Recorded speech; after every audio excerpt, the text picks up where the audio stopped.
I played Neverness to Everness for 100 hours, so you don't have to. Now let's talk about it, and I'm gonna give you my full and complete thoughts. Think of this as an encompassing review and just how I felt throughout the experience playing with the closed beta. Now keep in mind, I did not get into the first closed beta, so this was my first experience with NTE, but I have plenty to talk about as I completed all the content in the game, even the secret 99 boss. So I want to go through all of that and give you a comprehensive review on what to expect and what I think NTE is going to end up being when it fully releases sometime this year or maybe next. And with so many upcoming Gacha games coming out that are bound to give it plenty of competition, such as Anata, whatever Honkai's new game is going to be called, the pet one, and but it's Silver Palace. This is time for NTE to really catch up and keep the ball rolling, to keep it up in high gear with this competition. Now, we're gonna go through each section here, so the video is segmented. So if you want a certain section to go into, feel free. This video will be more like a rambling style video, as I want to keep it authentic, and it's better just to talk about the game rather than me making a full script, but do expect this video to be rather long. Now, we're gonna start off talking about the story, as that's probably one of the most important aspects of the game for many players, myself included, as I do think Gacha games are at the point where we expect a compelling story with some nice narrative and a little bit of comedy thrown in. NTE is think of it like a jack-in-a-box where you don't know what's gonna pop up. The story here is, I wouldn't say convoluted, but it's definitely not cohesive. This story itself is a cohesive matter, like going from chapter 1 to chapter 2 to chapter 3 to chapter 4. Yes, that's cohesive. However, in terms of the storytelling itself, it's drastically different. To give an example, I don't want to spoil too much, as I know players are going to want to experience the story for themselves, but at one point in the story, you have a horror-like mystery vibe. Okay, that's cool. You would expect maybe that might be the ongoing narrative that they want to push. Understandable. The next story you have is a comedy with a little bit of, I would say a little bit of mystery, but mainly it's comedy. Okay, so you went from horror to really comedy heavy. Okay, that's a jump, but sure. Sometimes it can happen that way, that's understandable. Then a next story, we're back to horror mystery style again. And then you just keep flip-flopping. One time it's horror, one time it's comedy, and it's all over the place. Is that bad? Not necessarily, but the way they started off, in my opinion, is bad, as they started off with the horror side was definitely something I was not expecting. I did not play the first beta, so when I was getting these eerie vibes and this weird feeling, playing it late at night, it was definitely throwing me for a loop. So I think in terms of the storytelling itself, I think they should stick to one manner. If they want to do the full horror thing, because that's kind of the way they want to go with the anomaly, that's totally fine. I think that is a good way of doing it. Because even within the story quest and the side quests in the game, this is a lot of how it goes. I just don't think that flip-flopping so hard. It's like watching Final Destination and then you get hit with a Rick roll during the Final Destination, and it's like, bro, what's going on here? So that's my major issue. In terms of the storytelling and the cutscenes, right? The cutscenes are very huge here. I would say these are the upper echelon of cutscenes, way better than Honkai Star Rail, way better than Genshin Impact. This is on the level of Zenless, probably like a little bit above or a little bit below, depending on how you view it. I would say Zenless is a little bit more appealing to me because I like the comedy and the extreme nature, like the like the Animaniacs type style. I like that a lot as a viewer. That may not appeal to everyone, so if you want a little bit more toned down version, NTE is definitely a higher, more toned down version of that. In terms of Wuthering Waves cutscenes, I keep in mind I stopped playing Wuthering Waves in version 1.3. I quit because it got boring. That's my own personal feelings on it. I heard it got great at 2.0 or 2.1, but that's neither here nor there. So at least from what I experienced in Wuthering Waves, I would say it's a little bit above in terms of the cutscenes telling. I don't know how it is now for the Wuthering Wave cutscenes, but at that time for version 1.0 to 1.3, this is definitely a step above that. So just keep that in mind. Other than that, that's pretty much all I want to talk about when it comes to the story. I don't want to spoil too much because I know players want to be surprised by story aspects. So let's end it there and go on to the next section. Now let's get into the open world aspect, starting with comparing it to other games. Because the one thing about NTE, it is inspired by GTA in terms of its open worldness, but it's not the only one when we have Anata as well. Unfortunately, we don't have any gameplay for Anata yet. We've seen a couple of trailers, but no actual players actually playing the game from my experience. No beta yet, so still waiting on that. But when we're looking at the other big open world games, namely Genshin and Wuthering Waves. Now keep in mind, for Wuthering Waves, I've only played up to version 1.3. I did not get the gliding aspect in 2.0. But before the gliding was a thing, generally speaking, traveling between these games was mind-numbingly boring. Why? Because travel is slow and monotonous, and going between areas is just not that fun or thrilling. There's no real challenge aspect. This is where NTE begins to shine a little bit in the open world as we get access to cars and motorcycles. Now, is the driving any good? Yes and no. For me, I had issues with it at the start, but namely, that's the issue with the game. First off, the controls in this game are garbage. I'm being very fair here by saying this, they're not good. I don't know who played this game on controller, but God forbid, never put these controller settings as sensitive as they were before. I felt like I was going back to my Call of Duty days where I would have sensitivity at the max so I can hit 360 no scopes across the map. I don't want sensitivity that high in this type of game, so I don't know why it was at the extreme levels off the bat. I remember complaining about this the moment I started playing the game. Now, the reason I mention this is because the drifting and handling of cars in this game is a little bit finicky. It's not the most smooth, which is up to discretion. I got used to it with time, which made it more viable for me. But if you're a player who's not willing to put in that time and the effort, you might feel it to be a little bit not the smoothest for a driving game. I think they can do some fine tuning with the weight of the cars. There are a lot of aspects to the driving that can be improved, but from what I experienced in the beta, I was okay with it, especially with the online race thing. I wish I had to do more of that, but I think it was a good experience. I think if they want to do more to push this game forward, they should focus a little bit more on the driving aspect, as for me personally, that's where I got the most enjoyment out of the whole complete package for NTE. That's above the end game. The driving was above the end game in terms of enjoyment, because the end game itself, we'll talk about it, but that's how I felt. Now, in terms of not driving and just general movement, it sucks. Another issue here. There's not enough fast travel in this game. Now, if you're a person who wants to full immerse yourself in the story and the lore and the game, this is great for you. For a player like me who likes to speed run through the game and want to fast travel everywhere and get through the game as quick as possible, yes, I know it's not the most fun way for some people to play, but I like to have my games at a quick pace and I play many games, so I got to go through them fast. Understand my point of view. This is not the greatest. There's very little fast point travel locations. I think off the top of my head, there were 7 of the telephone booths. Yeah, 27 telephone booths, and then 5 major locations. I guess they're like Miguel Street, like their maps, I guess, or the major hub points, right?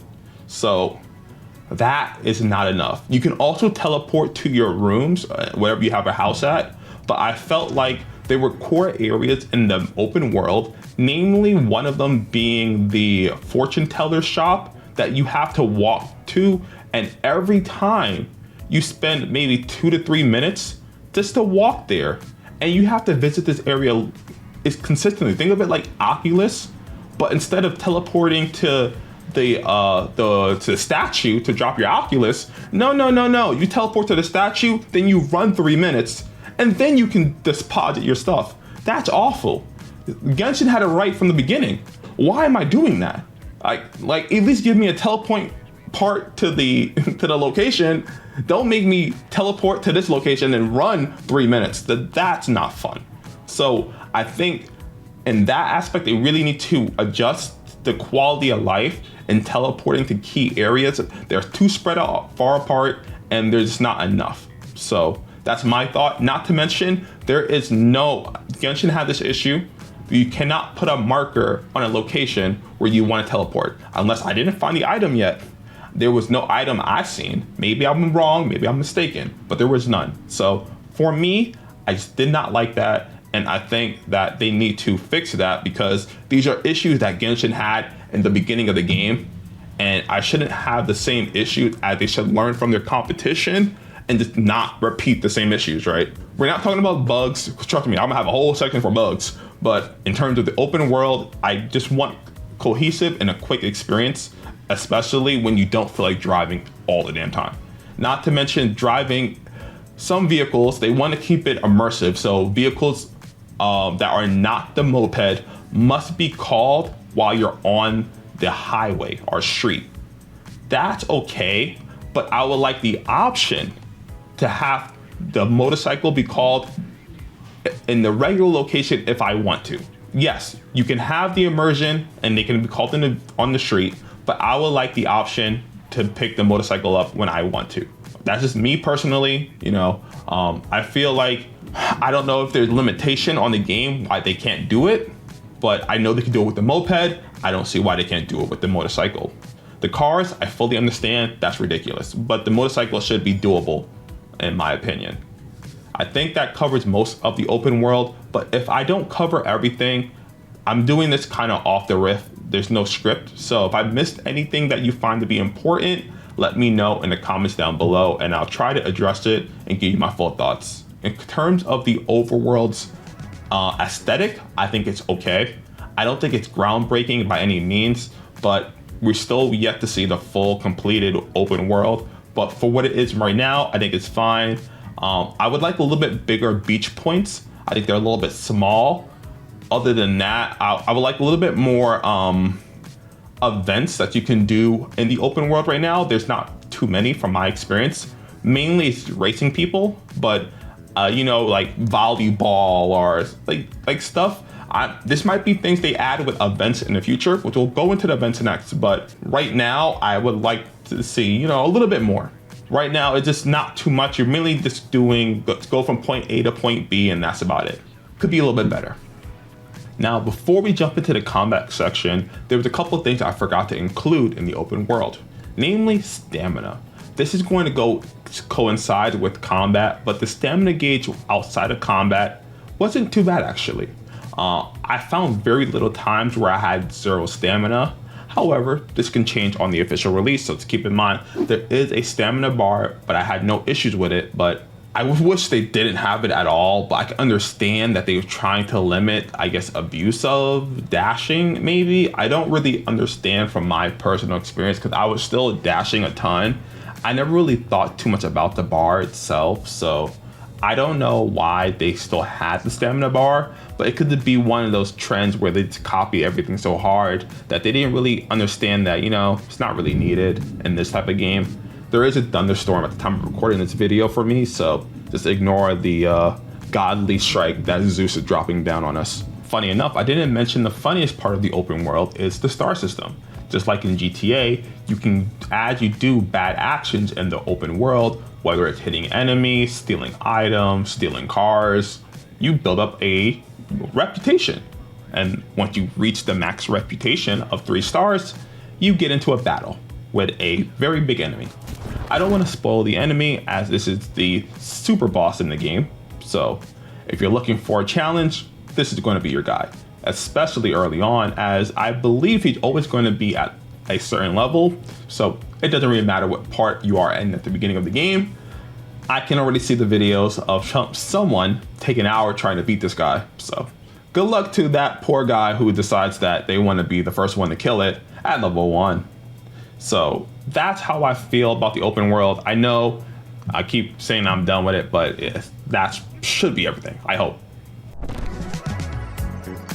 Now let's steer the train right back and get into the combat. So, combat in this game is, outside of the stamina bar, pretty okay.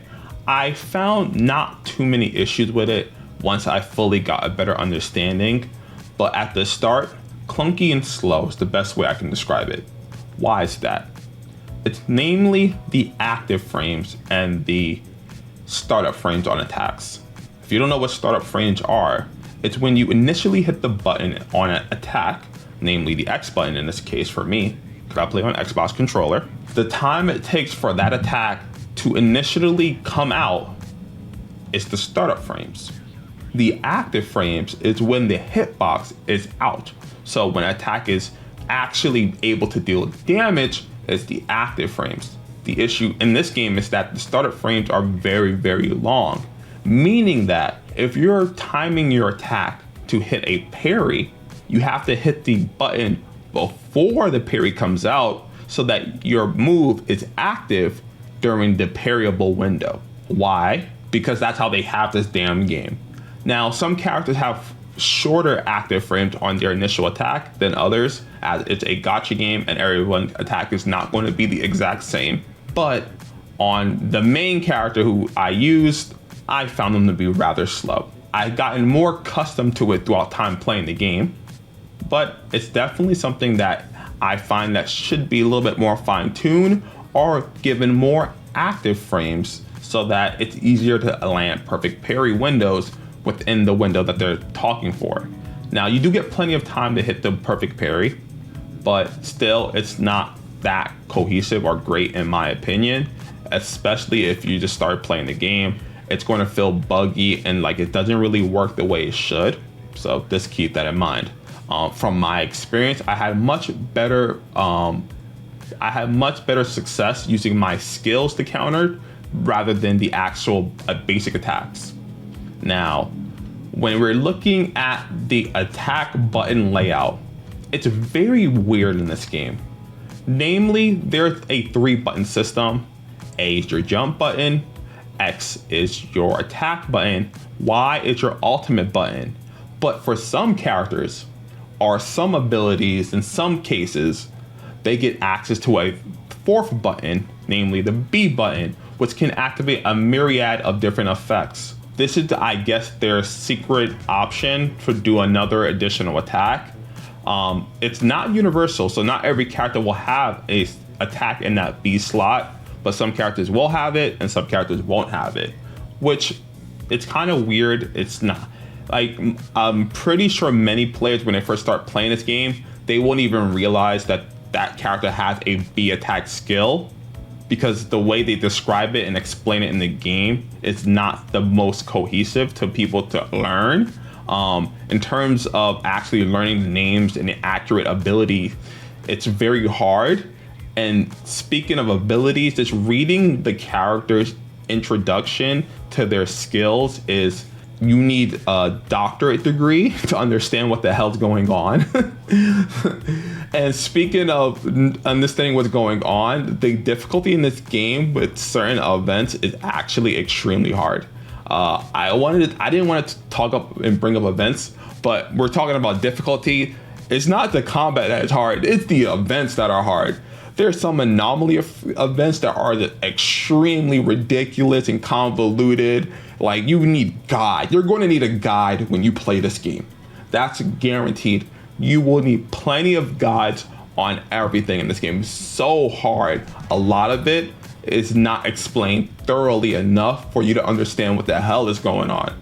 And you will have to double take and go get assistance, because it's not easy. I'm being so honest with you. I've played plenty of gacha games, and this is definitely one of the harder ones. This is like old school Japanese RPG games, old school Japanese gacha games where they're a little bit convoluted. This is not super straightforward, at least when it comes to this game. That includes the Esper abilities. Like, for example, there's a character, Lacrimosa, who has the ability to copy enemies' abilities, meaning that every enemy ability is available to her should she copy them. Meaning you will have to learn each and every enemy's ability to see which enemy ability you need to use in that situation. You can kind of see the point here. It's very, very hard to optimize all of this. Now, there's going to be people who learn and go through all the effort and understand all this. But as a casual player, good luck. From my experience, I had a hard time. Other than that, the actual combat gameplay is very low, actually. When you're in the open world, there's not many fights you're going to run into, which is a good thing in my opinion, as the open world is more focused around the driving aspect, so combat is almost none in the map, which is great. Most of the combat you're going to go into is either the anomaly events or the anomaly, like I forgot what they're called in Genshin. It's the thing you spend your stamina on. How do I forget the name? I don't remember. It's ley lines. There we go. Got it. Cool. Ley lines. So that is going to be a majority of your combat. And outside of that, there's no real combat in the open world, which is, I'm okay with that personally, but I can understand if you're a combat focused player, you're going to hate this. You're going to be not having too much fun because this is not too much combat, and the combat itself is a little bit finicky. It is very fast paced though, once you get a hang of it. At the start, you don't really understand how much freedom you have in terms of swapping characters and having active frames out. But as you learn to play each character and you learn when you can swap out that character for another character and still have your previous character be active in doing something, while the next upcoming character can also do something, that's when the game begins to open up and you can get a better sense of combat or enjoyment in the combat, in my opinion. In terms of the combat controls, however, they're not that great. As I mentioned with the B button is a button that's not going to be included for each character.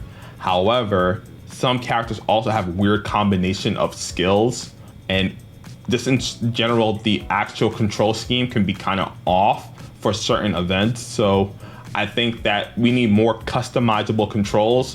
I noticed that some abilities can be customized in the menu, but not everything can be customized to my knowledge. At the time of recording this video, I may be wrong. Don't hold me to me. From my experience, that's something that I would like to see a little bit more in terms of customization for the combat. Now, let's jump into everyone's favorite two things in games, events and the gacha. Now, first off, the gacha in this game, you reach Mario Party, 100% orange juice, whatever game you think of when you think of a open board Monopoly, that's what we're playing with. Now, it's actually pretty freaking good. The only gripe I have to mention is the speed at which you roll the dice and you move between tiles. That can be increased. It's too slow. I like to watch the animation, it's fun. But God, does it take forever. And you can spend maybe like just doing a 10 pull, 3 minutes, 2 to 3 minutes. That's a little bit too long. I mean, you're like, listen. Sometimes you want to climax quickly. So you want to get that dopamine effect. So you can speed it up a little bit, speed it up a tad bit, maybe 50% faster. We want the gacha speed to not be too quick, but quick enough where, we're moving at a steady pace. So I would like to see that improved. In terms of the events in the game, for the beta, there weren't too many events. So I don't know what their idea is going to be in terms of events, like event layouts. There was no real like co-op event. The only thing they had was the multiplayer driving event. But that in itself was not really an event, and like it gave you any type of gems or anything. So in terms of actual events, there weren't too many at all. So I don't know what their plan is going to be in terms of the event structure. Are they going to be just really dumb side quests? I hope not. I don't really like the dumb side quest where we just playing like Candy Crush or some really small game. I don't want that. I would like their events to be focused on driving, maybe like a Grand Prix. I think a Grand Prix would be a very interesting event. I don't know what other type of events they could do, but that would be like a start. But for the events, this is something where I think they lacked in. I think they did very good in terms of giving the players rewards, however, though. This is probably one of the best experiences I've had in terms of getting free items throughout any closed beta I've played in any game. I got to experience all the agents, all the characters, level them all up. It was a good experience for learning how the game works. And I think this should be a standard going from every closed beta. I don't understand why in a closed beta, I can't play every character. How am I supposed to like learn what's good about the game and what's bad if I don't get to experience everything in a closed beta? It's going to get deleted regardless anyway, right? So let me experience it all. I think this is something I have to applaud them on, and that while they didn't do great in the event section, what they excelled was letting us actually play the game and experience it all. So good job. Good job. One thing I forgot to mention about the gacha is I did not mention the removal of 50-50. Thank God that's gone. I hate 50-50. Getting the agent is great. And honestly, from my experience, I wouldn't give them credit. I didn't feel too much of a power boost from the early dupes of agents. So you're not even that incentivized to get like 5 copies of Nonali. Yeah, Nonali, that's her name. You're not even incentivized. Now, I did get a power boost for sure. I felt that, but it wasn't like, doubling my damage, which I was fearing would be the case because there's no 50-50. I think it was a gradual boost with not too much power creep. And I think a good player with a base unit will outperform a character that is fully maxed out and is a bad player. So personally, from my experience, I think it was good. I gotta give them credit for that because I was really fearful of how they'll do the gacha system now that there's no 50-50. And in terms of doing their Wenjin or weapon system, that was pretty fair as well. I didn't have too many issues with it. It's a little bit convoluted, and you'll have to go through and learn that you use keys to unlock them, and you can trade the keys as well to trade for them as well. So there is some gacha with the arcs, or they're called arcs in this game, but it wasn't that bad in my opinion. And it's not a 75-25. It's also guaranteed after 8. Pretty good system. Good job. Now let's get into the characters. I already know. Zani copy here. This is something I've got a lot of talk about when people saw Fadia in my video. Is she a copy of Zani? I don't know. Some people are telling me, hey, she's a character from Tower of Fantasy copy. Still a copy, but copying from a different game. It's a game that they created. So people are saying that she's a copy from Wuthering Waves. Especially with them having kind of similar systems with the entry tag-ins or Esper ability tag-ins, whatever they're called. I can't keep track of all the names, but it's a tag-in that's a special effect that when you fill up the bar, it gives you a special ability. Cool.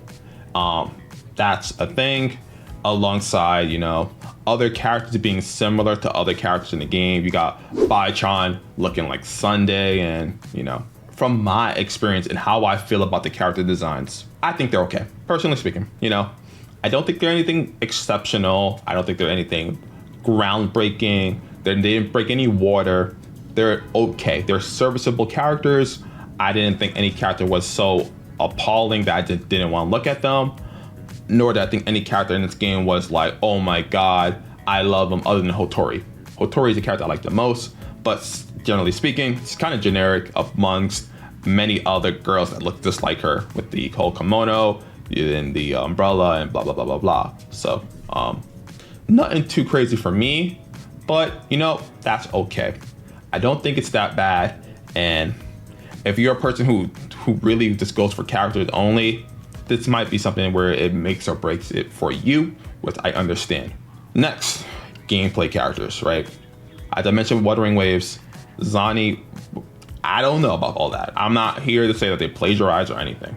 But in terms of the character kits themselves, I think there are, outside of them needing a doctorate to understand their abilities, I would like to say the animations were a little stiff, but they were serviceable. I didn't have any major gripes, and generally speaking, when you got a perfect parried, it looked kind of cool. I ain't gonna lie. They should look cool when you parry something because it's a good feeling and you're like, oh, you're the guy, you're that guy, you're the shit. So I thought it was fun. Now let's talk about building these fucking characters, because honestly speaking, bro, you ever play Tetris? If you never play Tetris, you don't play this game. Don't play this game.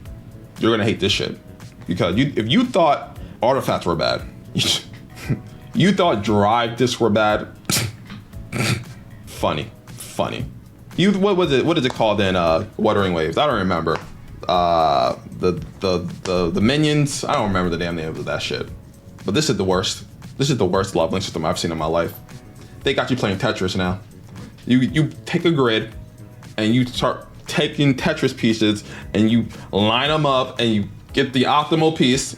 Listen, if you don't like Tetris, you're going to hate it. But there's one benefit. All stats are predetermined. Woo! No RNG! No RNG! Woo! I love to see it. I play Tetris. I got Puyo Puyo Tetris on my computer. I'm down to play a little bit with somebody. This is perfect for me. I love it. No RNG.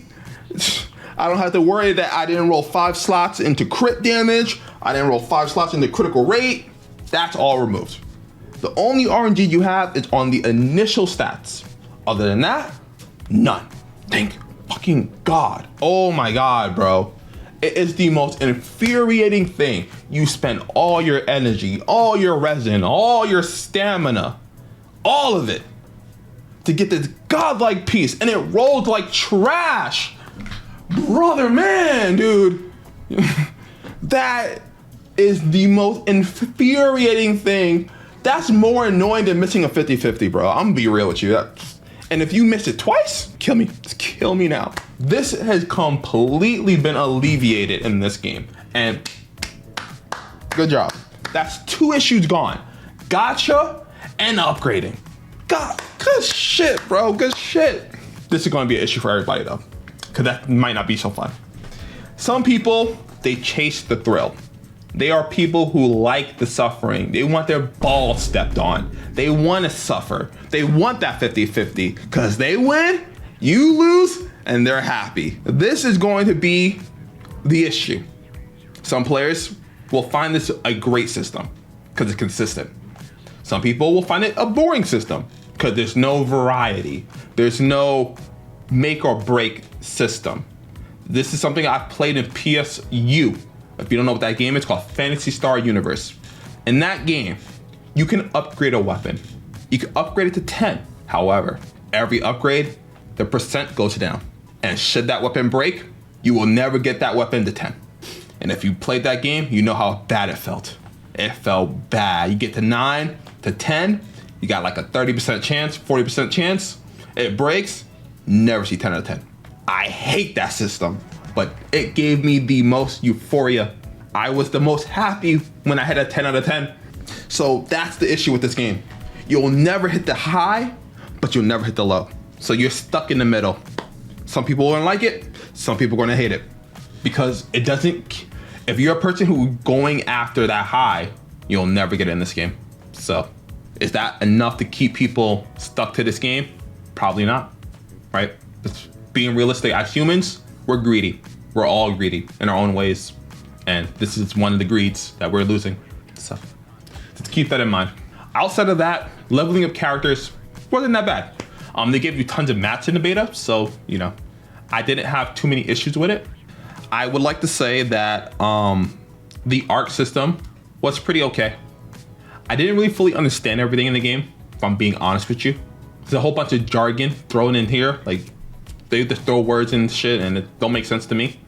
So maybe I can't read. I've learned something new. I didn't have this issue in other games, but in this game, I don't know what the hell's going on. So just expect that you're gonna need a guide. You're gonna need a guide. Now I know, but I don't know everything. And every gacha game, it's a learning experience, right?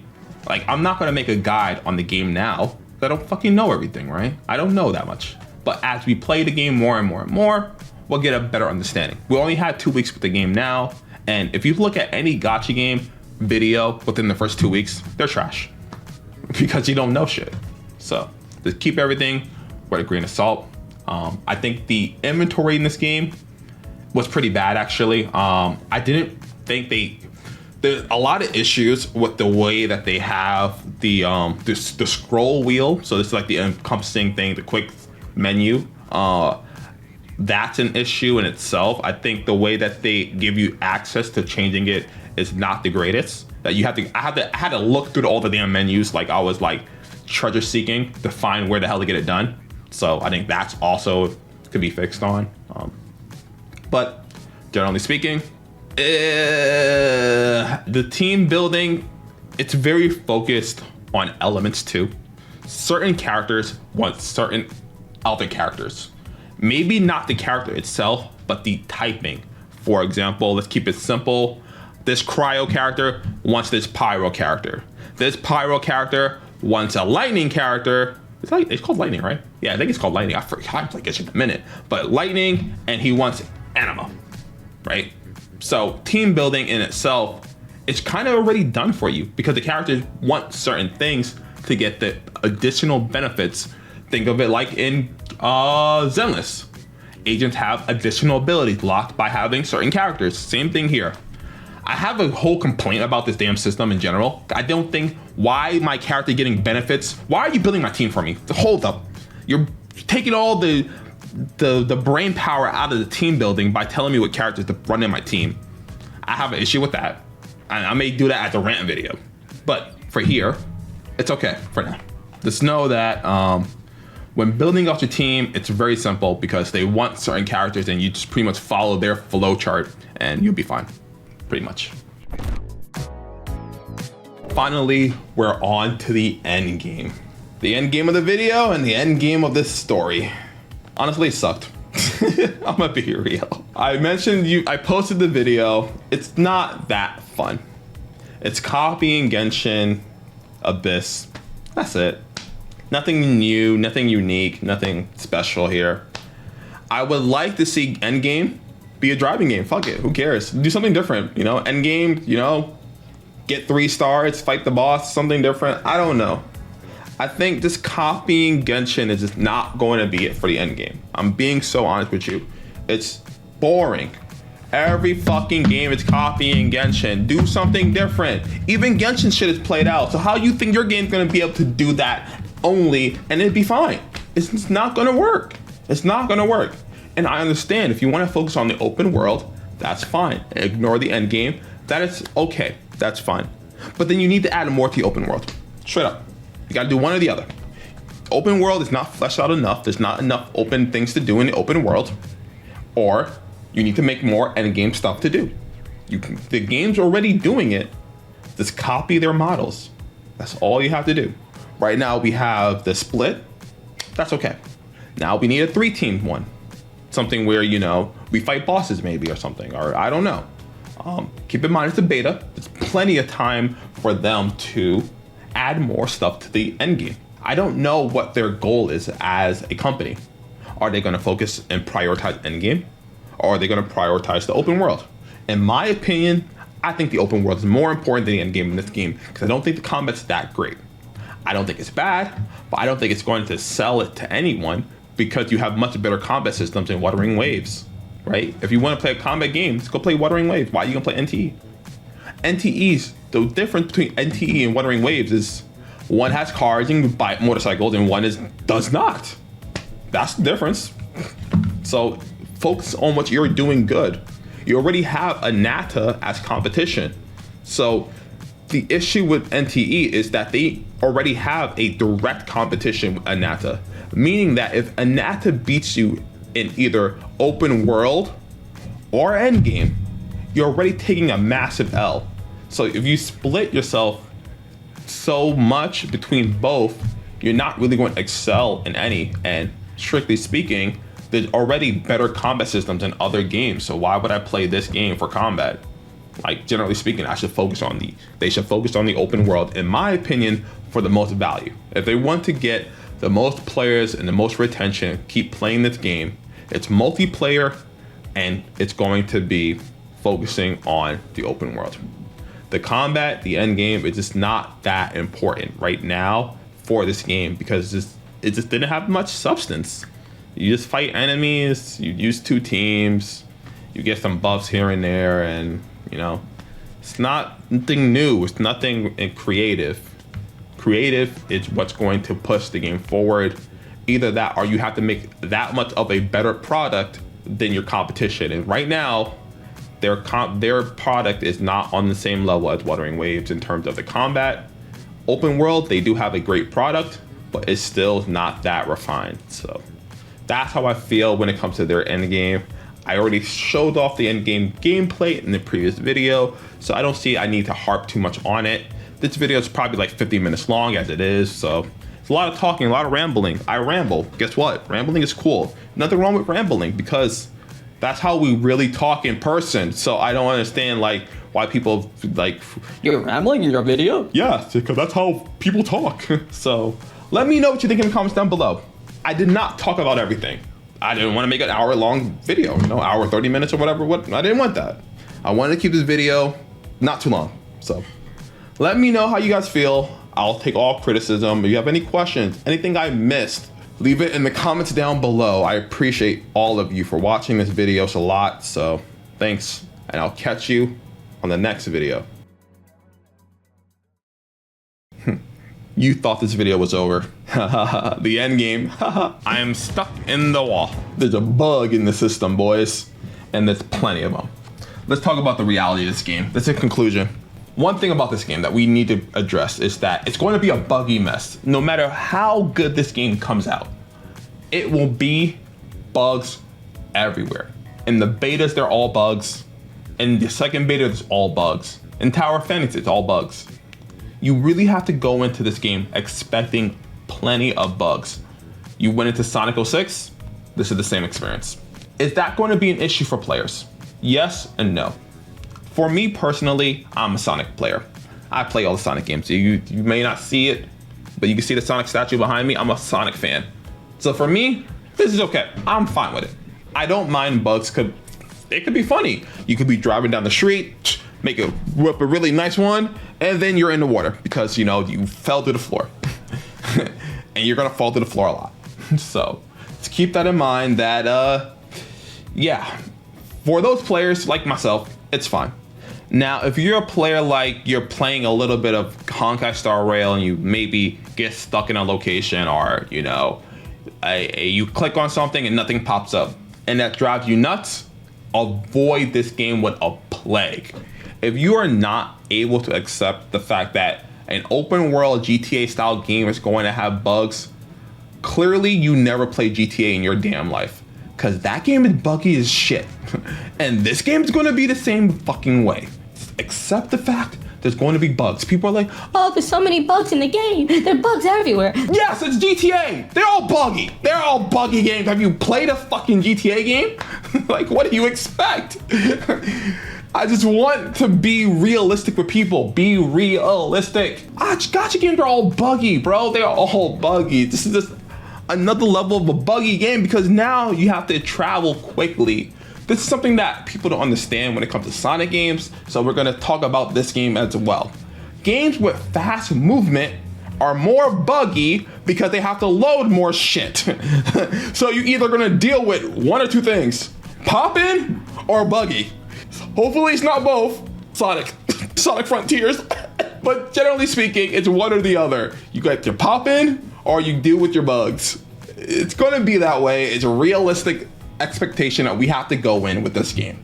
So if you're like, I hate bugs, don't play this game. You're gonna hate it. You're going to force yourself to play a game that you're not gonna like. You're not gonna like it. It's okay. Accept that you don't like this. And then that's gonna be buggy too. If the game is not buggy, I'll give away $100 to somebody. Fuck it. Mark it down. But that game's gonna be buggy as hell too. Straight up. That's just how GTA games are. Accept the bugs. Embrace the bugs. It's fine. It's okay. It's okay. Calm down. Now, that's the end of the video. Thank you for watching. Hopefully you enjoyed it. I did not forget the bugs. There's so many. You name it, bro. Like the curtain closing on me, my character's not walking into the train cart, instantly failing quest. There's so much shit, bro, and it's funny. It's funny. Be a little bit more lighthearted and have fun with playing video games, bro. Some people don't forgot gaming is for fun. Maybe back in the day, you know, people were like, you didn't have patch updates. If your game was buggy, you embraced it. So embrace it again. And thank you for watching. I'll catch you on my next video.